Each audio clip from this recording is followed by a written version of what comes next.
Everybody, what's good, man? It's your boy AK, and I'm back with another video, bro. So y'all can see by the title, man, y'all know what's going on. Run that back, turbo. At first, I wasn't really gonna do this simply because one, I know I'm not on the list. I mean, just started really making content like that, really. So I know I'm not on the list.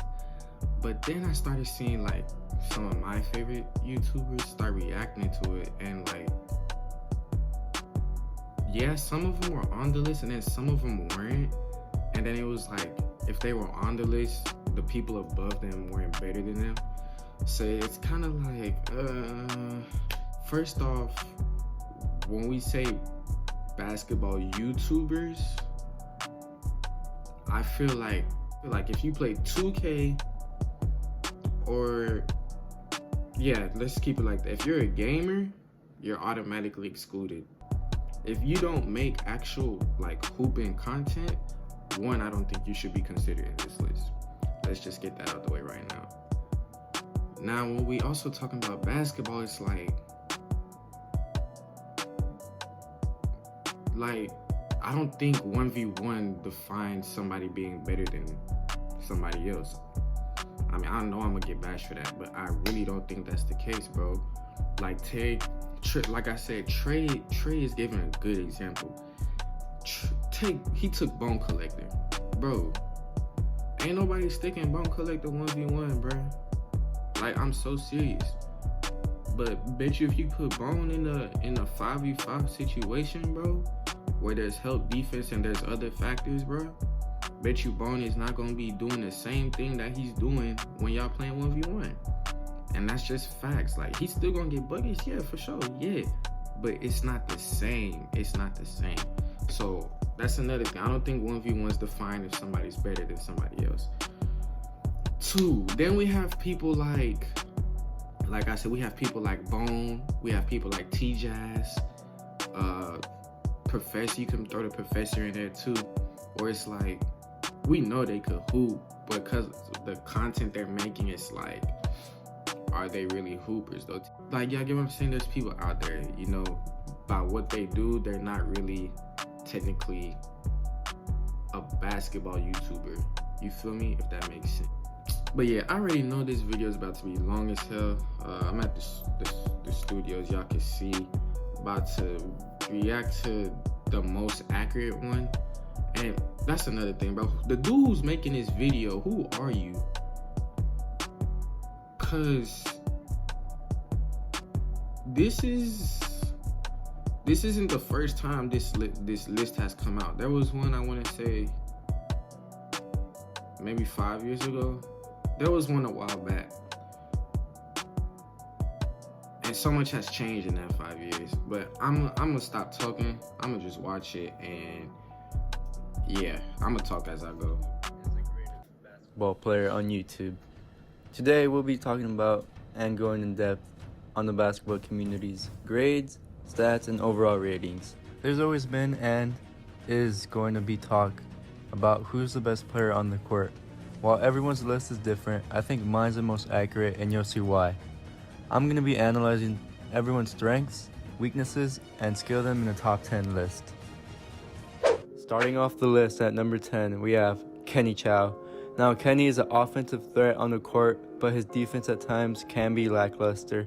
Kenny's record is 5-4. He's at 85 overall, in my opinion. Now, throughout this video, the record won't decide their placement on the list. It does add a little effect to the list, but not entirely, so I just put it in there regardless. And for Kenny, I give him a A finishing, A plus shooting, C minus defense, C strength, A plus speed.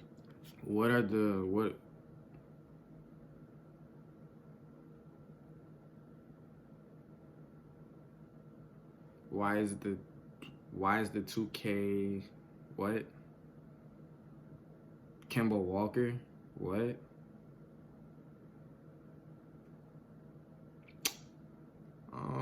Okay.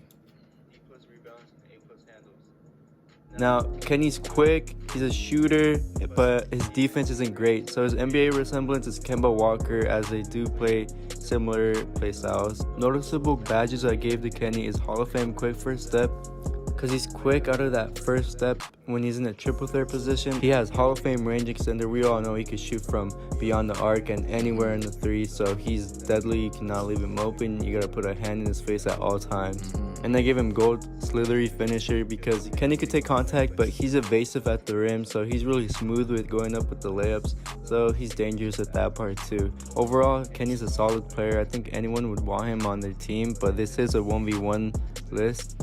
So Kenny's size and defense. Y'all heard that? Y'all heard that, right?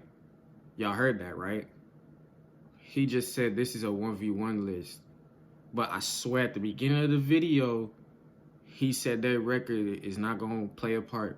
He just got done saying this is a 1v1 list.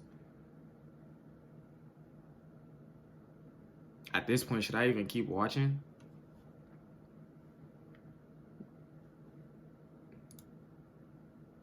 Like, who are you, bro?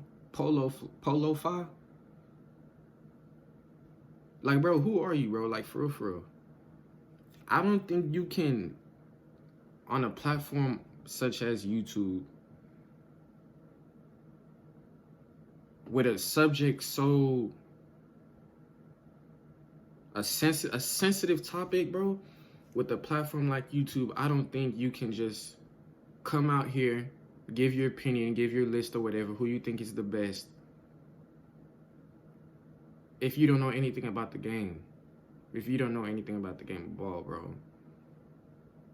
Like, that's facts. Like, bro, what if this is some old washed up dude, bro? Living in his mama basement. Yet we all sitting here reacting to this dude, listening to what he has to say. He has to be doing it for views. He has to be doing it for views. Ain't no way, bro. Ain't no way. Like, bro, you have no footage of you hooping. We don't know who you are, what you look like. But yet you're gonna come on here and make a top 10 basketball YouTubers video? Like, who are you to judge? Look, you're making 2K videos. Like, come on, man. You're making 2K videos and you want to talk about people who can hoop?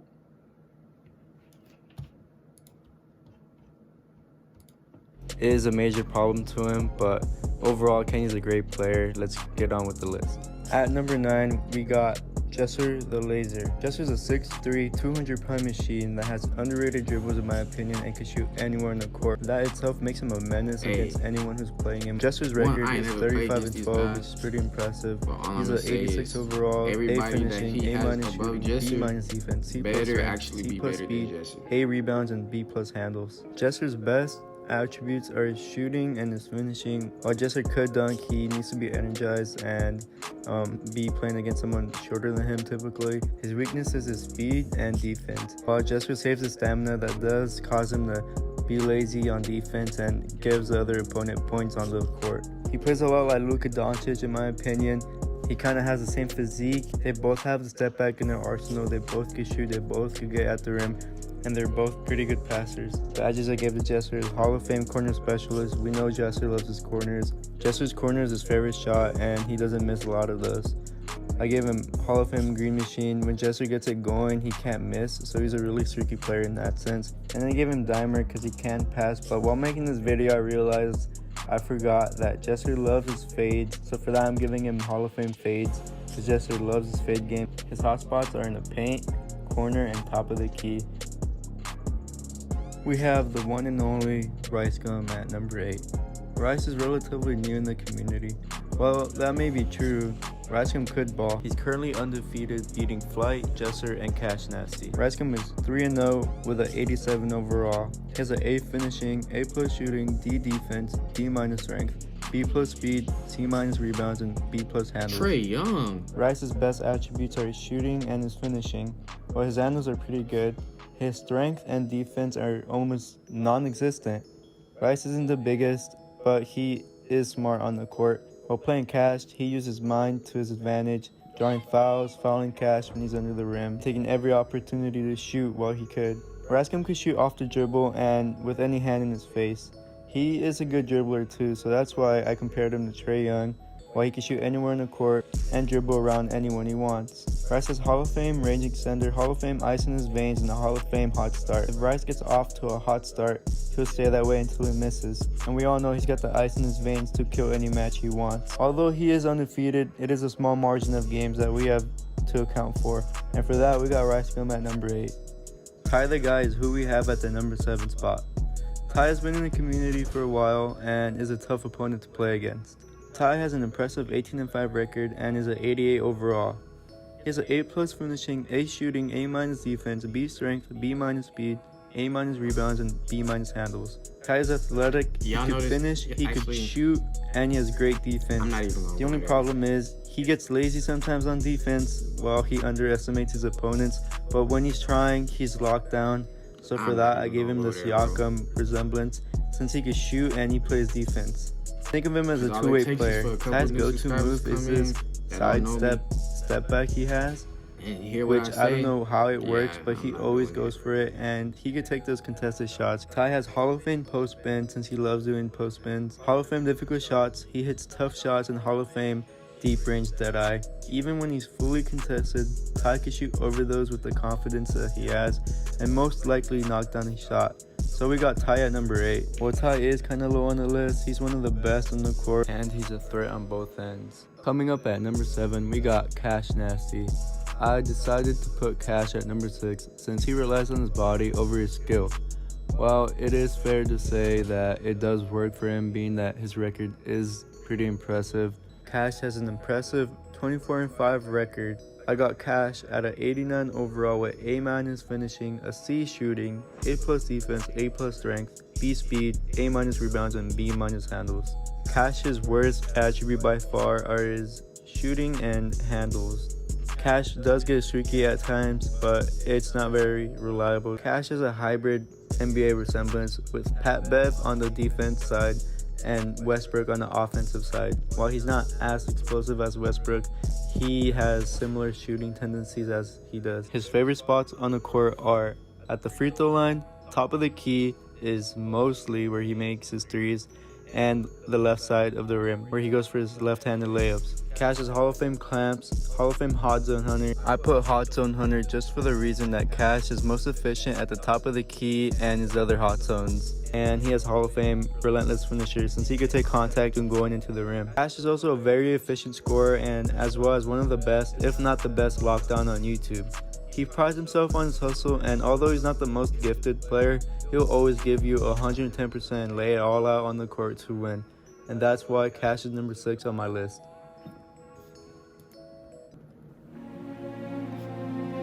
I'm tired of this, bro. I'm pissed.